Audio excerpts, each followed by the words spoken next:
Welcome to the deep dive. Okay, so you sent over the Q&A transcripts from Amazon's Q3 2025 earnings call.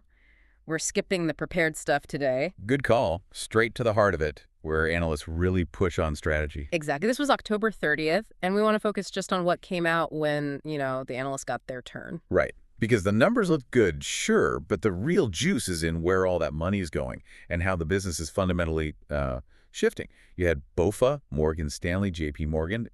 They weren't just asking about Q3 results. No, they were looking way further out. So our mission here is to pull out those key strategic nuggets for you.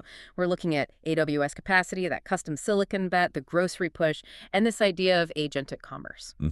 Where the future's headed, according to Amazon. Okay, let's get into it. And the obvious place to start is the AWS AI engine. That's where the huge bets are. Absolutely. The theme is just scale, scale, scale. It's all driven by this, well, frankly, insatiable demand for generative AI. And the bottleneck right now, it's not money, it's power. Yeah, the CEO is pretty blunt about that. They're adding capacity literally as fast as humanly possible. Power is the choke point for the whole industry, seems like. And the numbers are just staggering. What was it, 3.8 gigawatts added in the last year alone? Over 3.8 gigawatts, yeah. I mean, that's enough to power a decent-sized city. And they're expecting another full gigawatt just in Q4. It shows incredible commitment. And they're talking about doubling their total capacity by the end of 2027. Doubling. And the interesting part is how fast they're using it. As soon as it comes online, boom, it's monetized, often pre-sold with these huge commitments. The demand is just outstripping even this crazy build-out rate. Which leads to something I was trying to wrap my head around. The custom silicon. Yeah. Trainium. Why spend billions developing your own chips when you've got this massive partnership with NVIDIA? Seems kind of redundant. That's a really fair question. It boils down to price performance. That's the core thesis. For customers running these gigantic AI models, training or inference, efficiency is everything. Amazon claims their custom stuff, Trainium and Graviton, gives customers about a 40% better price performance compared to using standard by 86 chips or other GPUs out there. 40%, okay, that's significant. Yeah, you multiply that 40% saving across millions, maybe billions of compute hours. It completely changes the economics for the customer. And this isn't just theoretical. Trainium is already a multi-billion-dollar business for them and growing fast. Multi-billion, yeah. Yeah. And accelerating like crazy 150% growth quarter over quarter, they said.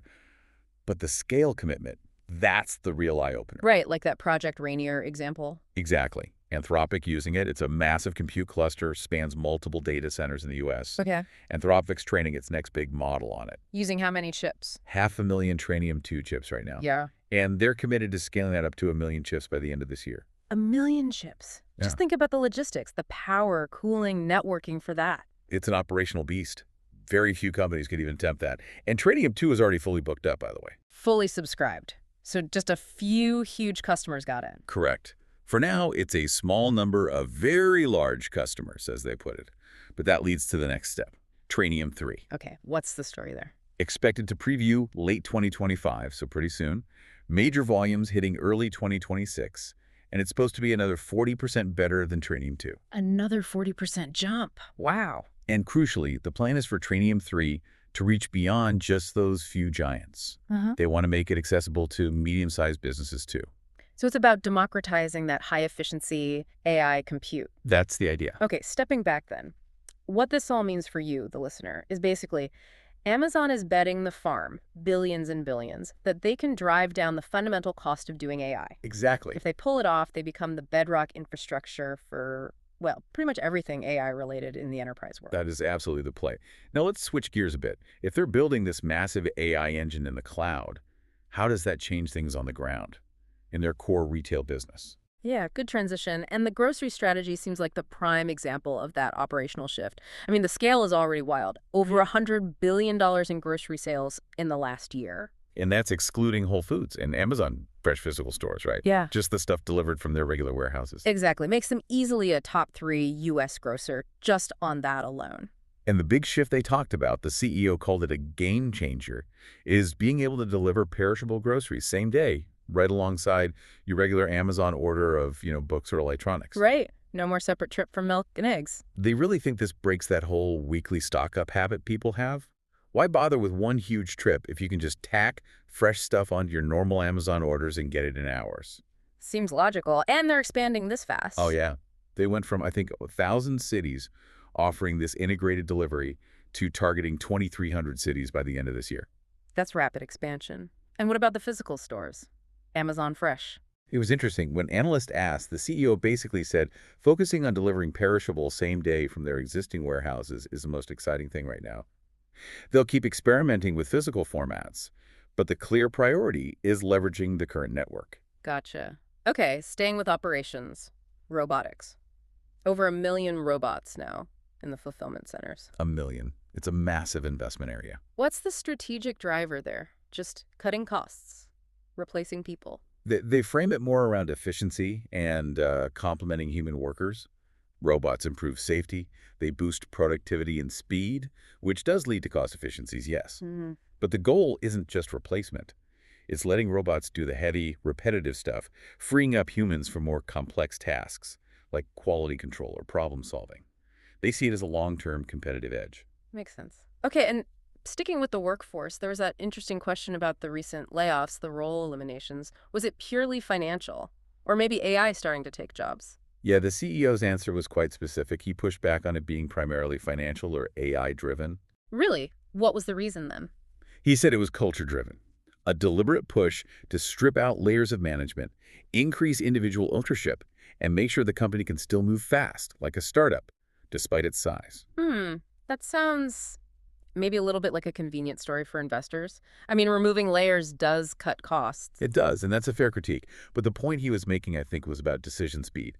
When you grow that fast, bureaucracy creeps in, slows things down. Right. Especially now, with AI changing everything so quickly, being lean and fast is strategically vital, maybe even more valuable than the immediate cost savings. That seemed to be the argument. Okay, speed is key. Which kind of brings us to the next area, the newer, faster-growing frontiers. Let's talk advertising. Yeah, that's become a huge engine. What was the number? $17.7 billion in ad revenue just in Q3. 17.7 billion, and growth actually accelerated for the third quarter in a row. How are they keeping that momentum going? They credit their full funnel offering.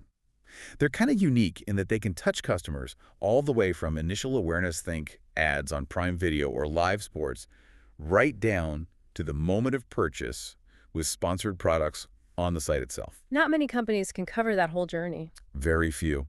And their partnerships are really boosting the reach, especially for the off-Amazon advertising piece. Like the Amazon DSP. Exactly, the demand-side platform. That lets advertisers buy ads programmatically across the web, not just on Amazon. Yeah. And it's growing fast because of deals they've struck. Which one stood out? Well, the Roku integration is huge. That gives them access to the biggest connected TV footprint in the U.S.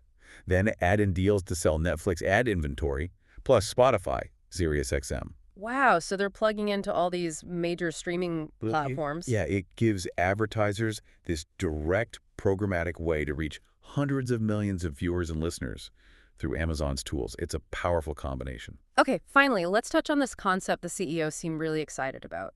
Agentic commerce. What exactly is that? So, agentic commerce is the idea that AI agents, these smart assistants, will eventually make shopping online actually better than shopping in a physical store. Better. How? Well, Amazon's great if you know precisely what you want, right? Type in, click buy.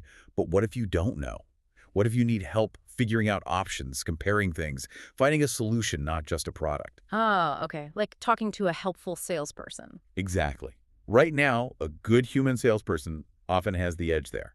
AI agents are meant to close that gap, provide that kind of guidance and discovery online. And they're already putting pieces in place, like Rufus. Yeah, Rufus is their AI shopping assistant. Yeah. They mentioned it's seeing really strong user growth, like 140% year-over-year usage increase month over month. That's significant uptake. And they're also testing things like Buy For Me, where the agent could potentially find and buy something for you from another website if you approve it. Interesting. So the big picture takeaway is the big idea is that AI like this will actually expand the total amount of shopping done online. But ultimately, Amazon believes the winner will still be the company that backs up that AI front end with the best selection, the best prices, and crucially, the most reliable delivery. Makes sense. Wow, okay. So recapping this deep dive into the Q&A, really two massive themes emerged, didn't they? Yeah, I think so. First, just the sheer scale of the AI infrastructure bet, Right. doubling capacity, pouring resources into training to slash the cost of compute, it's staggering. Mm-hmm. Foundational stuff. And second, the big operational shifts in retail, especially using their existing network for same-day perishable grocery delivery, really changing the game there. Absolutely. And maybe one final thought to leave people with. Yeah. Connecting back to those AI agents, the CEO made a point of saying that building these agents is still harder than it should be for most companies. Right, which is why they built Agent Core on AWS. Exactly. To give businesses the building blocks, make it simple, secure, scalable.